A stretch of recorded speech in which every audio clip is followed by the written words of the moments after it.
Dans le but de permettre à un grand nombre d'Ivoiriens et aux populations qui vivent en Côte d'Ivoire de se loger, le gouvernement ivoirien a donné des agréments à des personnes morales connues sous le nom de promoteurs immobiliers. Vous l'aurez bien compris, nous allons nous intéresser aujourd'hui aux promotions immobilières. Des questions encore dans ce numéro de Habitat à la Une. Qu'est-ce que c'est qu'une promotion immobilière? Comment est-elle organisée? Et quelles sont ses attentes et ses difficultés? Bienvenue dans Habitat à la Une. En vue de soutenir la politique de logement et de l'habitat en Côte d'Ivoire, l'État a permis et organisé l'activité de promotion immobilière en Côte d'Ivoire. Ainsi, il a été créé plusieurs entreprises de promotion immobilière mettant à la disposition des Ivoiriens et populations vivant en Côte d'Ivoire des logements. Notre reportage nous donnera l'occasion de tout savoir sur la définition, le cadre organisationnel, les difficultés rencontrées et les attentes des promoteurs immobiliers pour juguler aux côtés de l'État la crise des logements. Dans un projet de construction de logements, la fenêtre joue un rôle très important dans la circulation de l'air et le passage de la lumière. L'œil de l'architecte nous dira ce que nous devons savoir sur les dimensions réglementaires, les modèles et les avantages. La lumière est très importante pour les hommes, nous le savons, qu'elle soit naturelle ou artificielle. Parlant de lumière artificielle, il existe certains objets décoratifs dans nos maisons qui peuvent nous permettre d'apprécier encore plus sa beauté. Bienvenue chez moi nous invite à tout savoir sur ces objets décoratifs qui donnent de la couleur et la vie à nos appartements. L'État de Côte d'Ivoire s'est désengagé progressivement dans la production des logements en Côte d'Ivoire et a fait appel à des initiatives privées, d'où la naissance de plusieurs promotions immobilières. Mesdames, Messieurs, dans notre reportage, nous allons nous immiscer dans cet univers et c'est ensemble que nous allons découvrir. Reportage. Une promotion immobilière, c'est une action qui vise à la vulgarisation de l'habitat afin de rendre accessible le logement à la majorité de la population.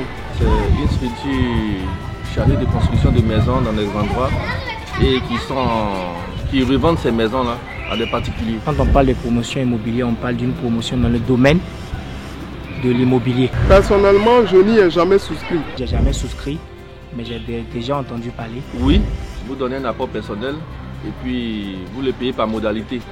Vous pouvez aussi payer tout si vous êtes en moyen de payer la totalité. Je crois qu'en Côte d'Ivoire, les projets immobiliers sont véritablement des projets pour aider tout un chacun. Et donc je crois que c'est une bonne initiative parce que cela vous permet même de pouvoir avoir un toit et devenir propre propriétaire de vous-même votre maison. Je pense que le coût du logement en Côte d'Ivoire, c'est la croix et la bannière, c'est assez onéreux. Je pense que dans ce sens-là, le gouvernement devait s'approprier une volonté politique assez discorde pour consacrer une politique d'accès à l'emploi qui offre des facilités et qui permettent de réduire le coût du loyer. Écoutez, vous savez, c'est l'Afrique. L'Afrique, il y a toujours les exagérations. Les prix sont exorbitants. Les gens sont trop chers parce qu'ils veulent plus avoir. Je crois que les coûts de vente de maison, pour ma part, sont faits pour aider. Donc déjà, c'est déjà bon. C'est très bien que la maison fait peut-être 15-20 millions. Tu viens revendre la maison à 40 millions. C'est pas sérieux. L'État doit examiner cela. Pour ne plus qu'ils construisent, que d'autres personnes viennent construire pour qu'ils puissent harmoniser les prix. Avec plus de 22 millions d'habitants, le marché de l'immobilier en Côte d'Ivoire est en plein essor. Lancée au lendemain de l'indépendance, la politique de logement en Côte d'Ivoire va connaître un boom pour s'arrêter à partir des années 80 avec la crise économique mondiale et bien plus tard avec le désengagement de l'État du secteur de la production de maisons. Cette période va coïncider avec la création ou l'installation de plusieurs entreprises de construction et de promotion immobilière en Côte d'Ivoire. Mais que devons-nous entendre par promotion immobilière? Comment est-elle organisée? La promotion immobilière est un projet immobilier qui se développe au-delà de 20 logements et qui répond à des règles d'urbanisme. Il y a un décret qui a été pris par le gouvernement et qui organise la profession de la promotion immobilière. D'où l'agrément qui est donné aux promoteurs pour exercer son métier. Un promoteur immobilier, c'est quelqu'un qui a suffisamment d'expérience dans la construction des logements et qui est suffisamment honnête. Parce que si vous n'êtes pas honnête, vous ne pouvez pas faire la promotion immobilière. La promotion immobilière, c'est un ensemble des acteurs. Donc, il faut un seul pour coordonner toutes les activités de ces acteurs-là. C'est le promoteur. Le promoteur, ce n'est pas lui qui est le géomètre, ce n'est pas lui qui est l'architecte, ce n'est pas lui qui est l'urbaniste, ce n'est pas lui qui est l'ingénieur des voiries. Non. Il coordonne les activités de tous ces corps d'État, y compris les financiers, pour aboutir à la réalisation des toits, c'est-à-dire des logements. Oufouette a été un des plus grands promoteurs immobiliers et c'est lui qui a compris les problématiques de logement. Oufouette, en formant les jeunes Ivoiriens, a décidé que ces jeunes-là intègrent des logements modernes. Voilà où il a créé la CETU pour mettre les infrastructures à la disposition des futurs promoteurs. La SICOGI, la SOGEFIA, ces structures ont permis aux Ivoiriens d'avoir des logements à Port-Boué, d'avoir des logements à Koumassi, la SICOGI de Koumassi, d'avoir Yopougon, jusqu'à Niangon, Niangon-Nord, Niangon-Sud.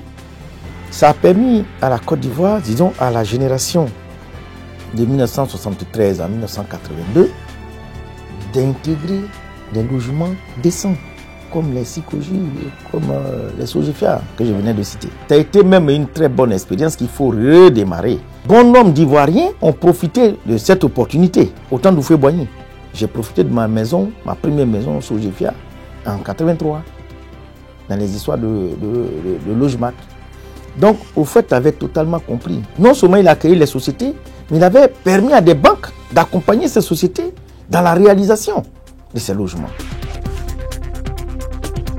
En Côte d'Ivoire, la politique de logement et de l'habitat initiée dès le départ répondait plus à une vision sociale, à savoir loger le maximum d'Ivoiriens, toutes couches sociales confondues, à des coûts réduits. Mais l'intervention des promoteurs immobiliers privés va fortement influencer le paysage des logements. Mais quelles sont les étapes à satisfaire pour construire une cité immobilière? Et quels sont les différents types? La promotion immobilière obéit à 4 critères. Il y a l'achat du terrain, il y a la viabilisation de ce terrain, il y a la construction de ce terrain et il y a la recherche de financement pour réaliser tout ça. Ces 4 critères, si vous ne les remplissez pas, vous ne pouvez pas faire une promotion immobilière. Et c'est là que l'État doit comprendre qu'il a un rôle important à soutenir les promotions immobilières. Parce que nous créons des villes nouvelles. Il y a différents types de promotions, il y en a 2, à ma connaissance. Il y a d'abord une société qui se spécialise dans la promotion, c'est-à-dire dans la construction des bureaux dont il met en location, ou il les vend. Et il y a des sociétés de promotion immobilière qui se spécialisent dans la réalisation des logements. Et là, ça c'est à plusieurs étapes. Il y a les logements sociaux, il y a les logements économiques, il y a les logements de moyen standing, il y a les logements de standing.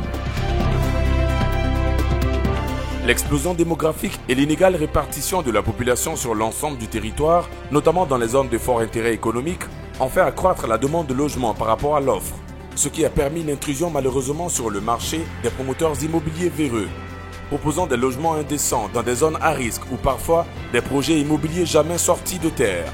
Cependant, il convient de retenir que les promoteurs immobiliers rencontrent aussi d'énormes difficultés dans l'atteinte de leurs objectifs d'acquisition et de livraison de maisons, et cela à tous les différents niveaux. Les difficultés avec l'État, c'est la lenteur dans la signature ici des différents actes pour nous permettre de démarrer le projet. Je veux dire, en général, les permis de construire, il y a beaucoup de lenteur. Avec les acquéreurs, c'est souvent qu'ils ne sont pas bancables, ils ne peuvent pas avoir d'emprunt bancaire. Et pour certains, s'ils peuvent faire l'emprunt bancaire, ils n'ont pas vraiment la quantité qu'il leur faut pour avoir le crédit. Si vous n'avez pas la lettre d'attribution, vous êtes obligé de passer par les attestations villageoises qui aujourd'hui causent beaucoup de problèmes aux promoteurs immobiliers. Soit le chef qui a signé cette attestation est contesté 6 mois après avant que vous commenciez vos travaux et l'attestation n'est plus valable, alors vous avez des problèmes pour pouvoir faire valider votre attestation au ministère de la Construction. Et ça, c'est très important. Parce qu'au jour d'aujourd'hui, les querelles que nous avons au niveau de la promotion immobilière sont liées à ces genres d'attestation. Nous étions au stade des accords préalables pour la construction. Maintenant, nous passons directement aux ACD. Alors là, ça est devenu très coûteux par rapport au premier plan. Et c'est l'acquéreur qui prend le pot cassé. Parce que le promoteur, il n'est pas un philanthrope. Donc, il ne peut pas construire cadeau. Il construit pour avoir de l'argent. S'il est vrai que l'État de Côte d'Ivoire a initié une vaste politique de logements sociaux, il faut d'emblée reconnaître qu'elle s'appuie sur des promoteurs immobiliers privés qui ont certes reçu un agrément, ce qui n'arrive toujours pas à satisfaire les besoins, surtout au regard des retards constatés dans la livraison de plusieurs logements sociaux.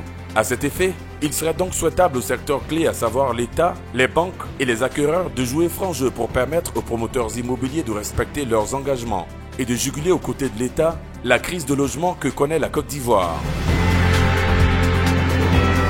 Nos attentes, je vais dire, c'est au niveau surtout de l'État, qui nous aide à obtenir le plus rapidement les documents, pour nous permettre d'être dans la légalité, parce que la plupart du temps, on est obligé de commencer le programme tout en attendant que les documents viennent, ce qui n'est pas normal, ce qui n'est pas bien. Donc c'est qu'il fasse diligence pour que assez rapidement on puisse avoir les documents pour travailler. Aujourd'hui, en Côte d'Ivoire, on peut régler le problème de logement de la Côte d'Ivoire. C'est pas compliqué, c'est même pas sorcier.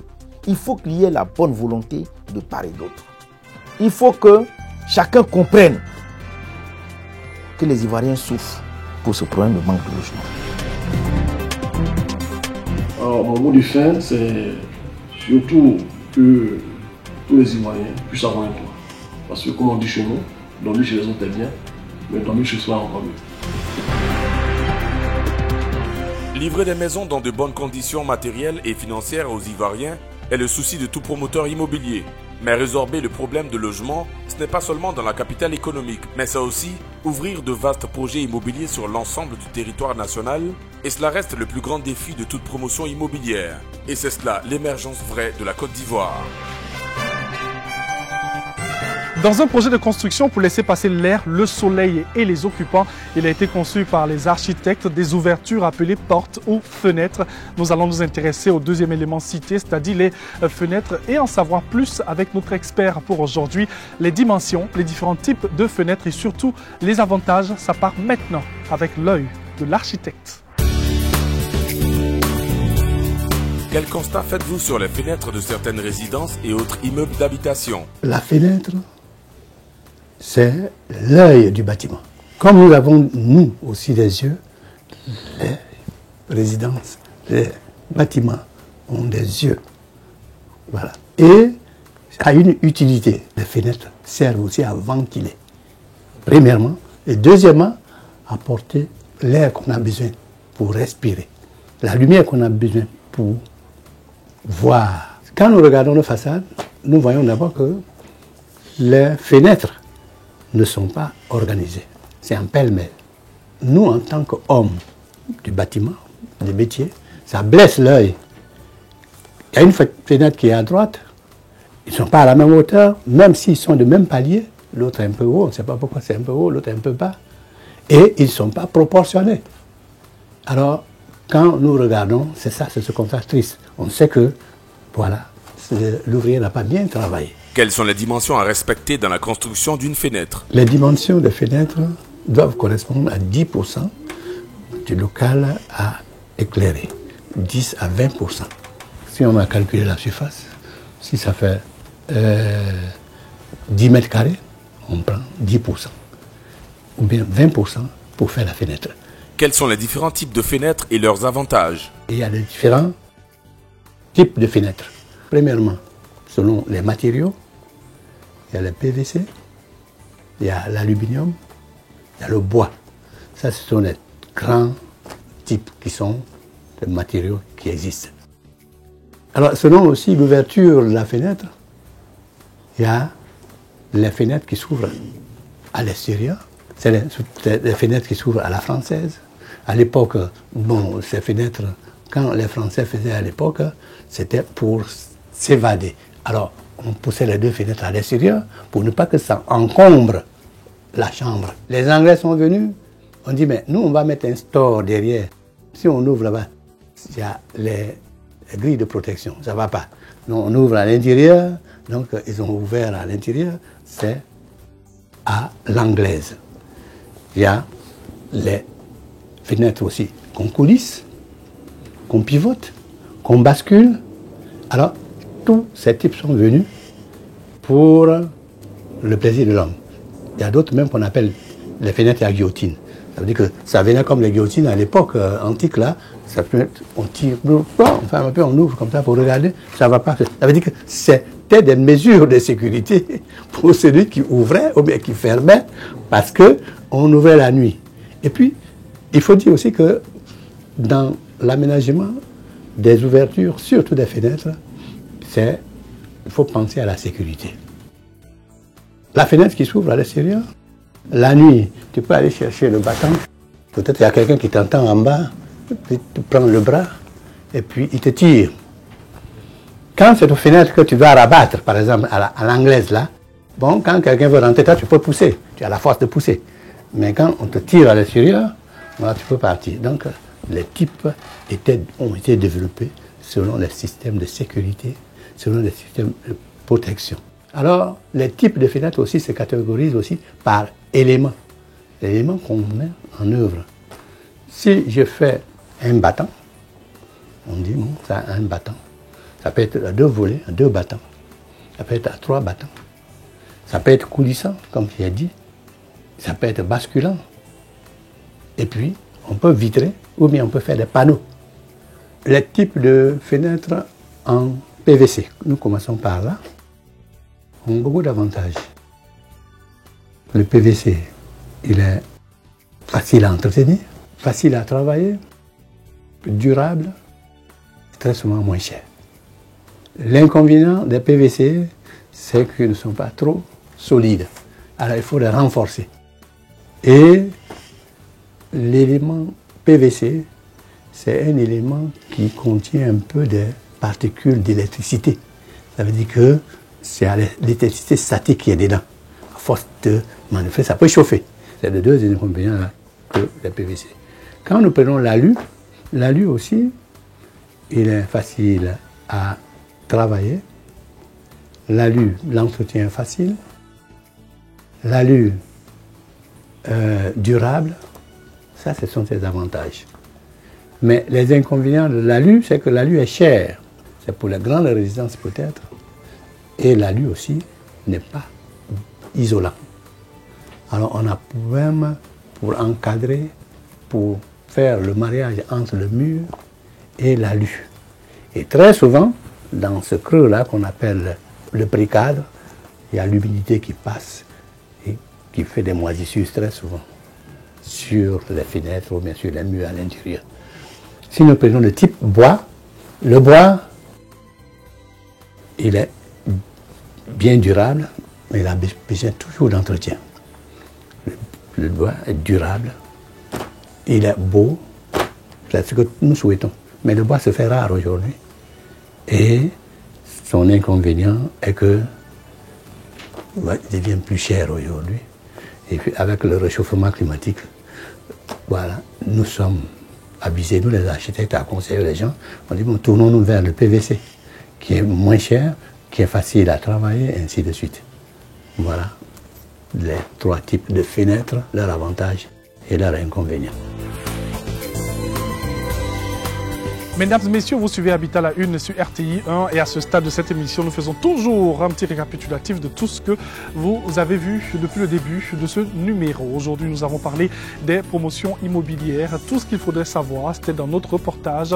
Et ensuite, nous avons évoqué les dimensions et les différents types de fenêtres à avoir dans nos différentes constructions. Allez, petite pause, on se retrouve dans quelques instants.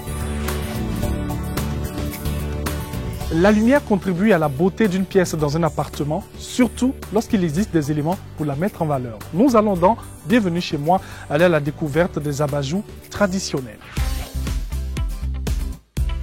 Je suis Marielle Routakaile et c'est un réel plaisir pour moi de vous faire découvrir aujourd'hui l'univers des abat-jour, plus précisément celui des abat-jour traditionnels. Très souvent négligés sous nos tropiques, les abat-jours jouent un rôle capital dans la décoration de l'habitat. Notre spécialiste de ce jour, décorateur d'intérieur à la base et spécialiste de la fabrication des abat-jours, vous donnera plus d'informations. J'en suis convaincue qu'après l'avoir écouté, vous comprendrez l'utilité d'avoir un abat-jour traditionnel chez vous. Je suis Obamadou, je suis un designer fabricant. Parce qu'un designer n'est pas forcément un fabricant, il fait appel aux compétences du fabricant pour réaliser ses idées. Un abat-jour, c'est un réflecteur. Et le plus souvent, il est en papier, il est en métal, il est dans d'autres matériaux. Voilà. Ce cadre-là se pose sur un pied de lampe, c'est-à-dire il est fixé sur une douille.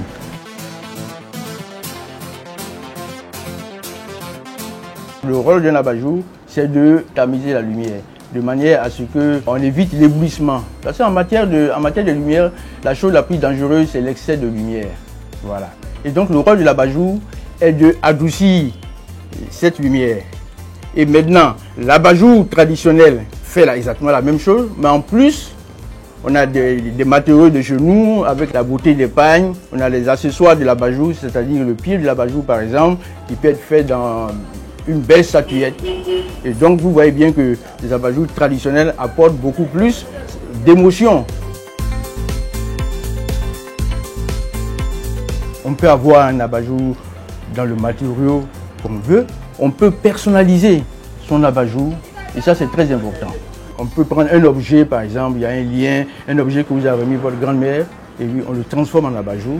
Et donc vraiment vous êtes attaché à cet objet qui apporte vraiment un aspect encore plus décoratif et vous apporte beaucoup d'émotions sur votre passé, ainsi de suite. Et donc l'abat-jour traditionnel, vraiment, ça apporte beaucoup plus que, selon moi, que l'abat-jour moderne où tout est uniforme, c'est toujours la même chose.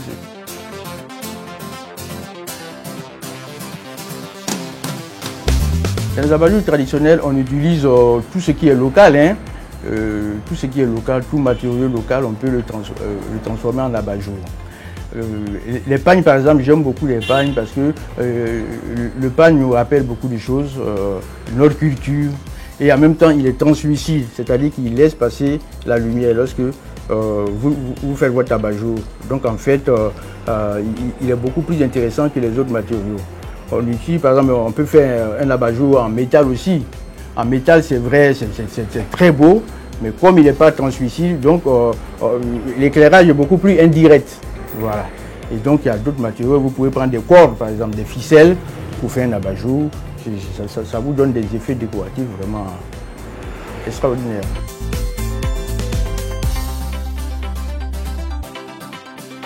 Pour entretenir un abat-jour, il vous faut un plumeau. On le retrouve un peu dans les supermarchés, un peu partout et ça ne coûte rien. Donc il faut dépoussiérer une fois tous les 15 jours. Parce que si vous ne prenez pas le plumeau pour dépoussiérer, vous prenez un chiffon, vous écrasez la poussière sur l'abat-jour. En fait, vous salissez l'abat-jour. C'est pour ça qu'il faut l'entretenir avec un plumeau.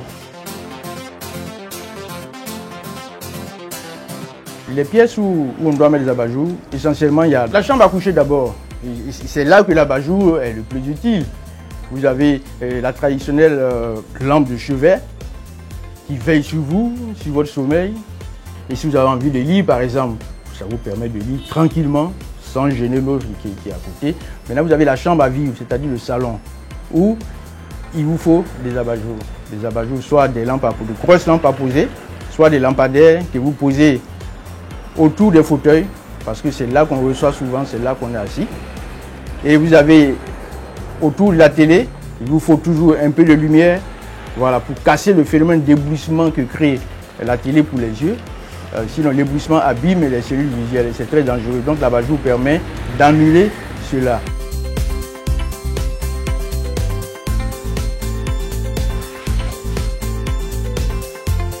Nous étions dans l'univers des abat-jours traditionnels.